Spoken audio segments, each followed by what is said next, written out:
Thomas is practically asleep. The past week had been very difficult for him. It was Friday night. He had a glass of red wine with his wife. Thomas was almost asleep when the phone that was on the nightstand loudly announced an incoming message. Thomas grudgingly scolded the phone because it was keeping him awake. The picture on the screen blurred before his eyes. "That's right, wife says it's time to go to the eye doctor." Thomas blinked a few more times. The screen in front of his eyes returned to normal. Unread message. "Who can't sleep at this late hour of the night?" Unread message from Arya. My heart suddenly started pounding terribly. My ears are ringing. A dream? What a dream! Everything around him seemed to stop and disappear. He pulled his legs out from under the blanket as quietly as possible. His wife was asleep. He put his feet in his slippers. "Where are you going?" Galia rose on her elbows and looked after her spouse. "Something stomach." "Well, you sleep, sleep." Thomas ran to the bathroom. Favorite place for correspondence. What's up? It's a completely mundane, non-committal question. Who's it from? Thomas thought. 4 years ago, Thomas had met Arya.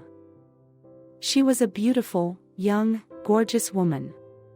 And he felt that for Arya's sake he was ready to do anything in the world, even to get a star from the sky. Even just walking down the street with her was a pleasure. No complicated domestic issues. No, Charlotte handled all that at home. And with Arya, she seemed to be just happiness. That real happiness. Then, of course, Charlotte found out about her husband's affair. There was a huge row between the couple. He packed up his things and left for Arya. After all, that's the way it was supposed to be. Her friends and relatives berated Thomas as best they could. He kept his defenses up. And the woman he loved was there to support him. After a month, things quieted down. Thomas finally breathed a sigh of relief. He spent all his time with Arya. He was overflowing with happiness.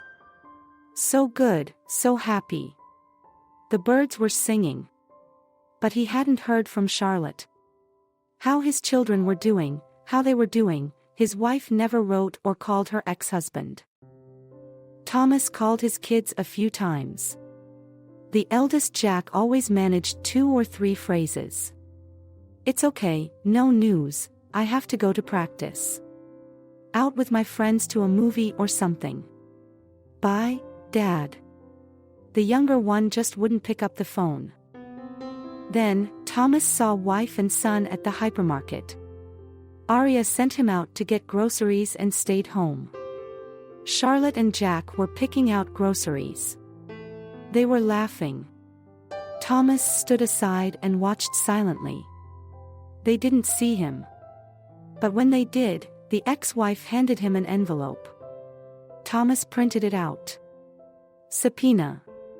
Divorce." "I'm so glad you finally made up your mind," said Arya, while hugging him from behind and hanging around his neck as he read the same thing for the 3rd time. December 16th at 12:40 p.m. Everything was clear to the extreme. Arya happily ran off to the kitchen to pour tea. She'd even bought a cake for the occasion, it turns out. Except he wouldn't do anything about it. So Charlotte decided everything on her own. There was a metallic taste in my mouth. So that's it. He saw Charlotte in the courtroom. So airy, new dress, blue. It looked good on her. Like she looked fresher and fitter. The trial ended quickly and to no avail. The court gave him and his wife a month to think about whether they want to divorce or not, because the children are minors. Who the children would live with and who would pay child support still needed to be decided. 20 minutes passed and Thomas waited for wife outside the courtroom. He offered her a coffee and a chance to talk things over. And for some reason they didn't talk about how Thomas would pay child support and when he would take his sons on weekends, but how they ate grilled chicken together at night on the floor after work in a rented apartment. Because there wasn't even a table in the place they could afford to rent. And about going to Georgia on a wedding trip and how much fun it was. And how terribly underweight Jack was born. And how the doctors fought for his life. And now he's a grown man, a swimmer. So many things they had in common. They've been through so much. Thomas put his hand on his wife's arm. She didn't pull her hand away from his. They said goodbye. Later, Aria was welcomed home with champagne. When she found out that Charlotte didn't want to pick up the divorce papers, she turned the music up loud and danced in the middle of the room. Thomas looked at her and his soul ached. Charlotte did not write or call. 3 days later he called. He asked her to meet him on a day off. She said she could do it another day and another time. She had plans for the weekend. Oh, Charlotte had weekend plans of her own. Without him. Thomas silently received the information. Agreed to a day that suited her. Lied to Aria about something. Bought a bouquet of flowers to meet his wife. Why? He didn't even know. She didn't show up. She wrote at the last moment that she couldn't make it. Sorry. Let's do it tomorrow at the same time, Charlotte wrote. She didn't even bother to write the reason for the postponement. I had to give flowers to Aria. I had to tell her it was just for no reason. The next day she came. He bought flowers again. Charlotte said thank you and smiled so warmly and kindly. And this beautiful woman, the mother of his beloved children, he was about to lose. They started seeing each other more often. They just didn't talk about divorce. He gave her flowers and gifts, quietly called her. And, of course, he kept it all from Aria. More and more lies. Thomas never imagined it could be like this. This affair with his ex-wife had taken over him, and he couldn't remember what he'd said to Aria, what he'd promised. Often confused and forgotten. And she looked at him with bewilderment and didn't understand what was wrong with him. Some endless quarrels began. Could Aria yell and call him names like that? Charlotte, as if nothing had happened, came to the next court hearing and said that she had not changed her mind.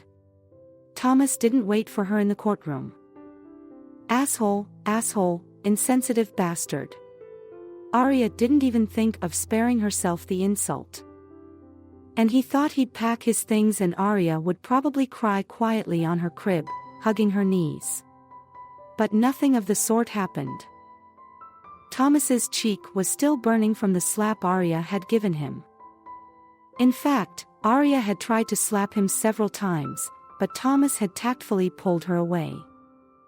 You've had enough of me, haven't you? Tired of the pretty doll? You want to go back to wife? Aria shouted at him. Meanwhile, 2 sweaters that he hadn't had time to put in his bags flew out the window. How will she live with you? How will she eat with you at the same table? You betrayed her. You trampled her. Did you think I wouldn't? Is she even waiting for you? Aria continued to shout loudly. Thomas was already putting on his shoes in the hallway and opened the door. Something hard hit him in the back. He turned around. A roll of paper towels was lying on the landing. Agias rattled the door shut. Thomas rang the home doorbell for a long time. No one answered. Apparently, no one was home. Then maybe I should cook dinner. He thought of making a surprise, so to speak.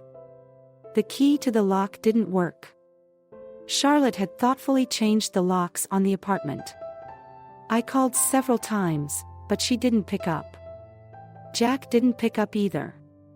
I had to spend the night in a hotel. In the evening I managed to get Charlotte on the phone, to tell her all about Agia and to ask for a meeting. We met a day later. Charlotte was busy. His ex-wife met the news about Arya with complete indifference. There was no joy or glint in her eyes. Thomas had hoped for something like this. Hooray, the husband is back. But it didn't happen. Charlotte only said that it was his choice and his decision. After all, it was his life. It's not going to be like it was. She is quite satisfied with occasional visits, and she does not need anything else. She does not intend to pick up the divorce petition from the court. No doubt she sympathizes that he has no place to live. But that's a consequence of the decisions he's made. So who's to blame? No one's gonna give him the key. There will be a decision on the division of property in court, then we'll see. Of course, he didn't expect such a turn. Then he had a rented room. It turned out that he did not earn so well. The hotel was an affordable treat for only a short time. And still the divorce, the result of which left him with a car, a garage and a plot of land. It would have been possible to sell everything and buy some housing, but Thomas, despite all the events, still believed in the possibility of getting everything back. It took him more than a year to really win his wife back and ask her to marry again. It took even longer for the sons to bond. And now, when things were finally back to normal, this message from Arya almost overnight had scared him badly. He sits alone, locked in the bathroom, leaning over the screen. Judging by the way his legs are stiff, he must have been sitting there for a long time. He's remembering. He's just forgotten. A very small but important thing to do.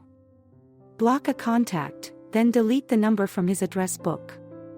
That's all. He went back to the bedroom and realized it was finally over. And crawled under a warm blanket to his favorite woman in the world.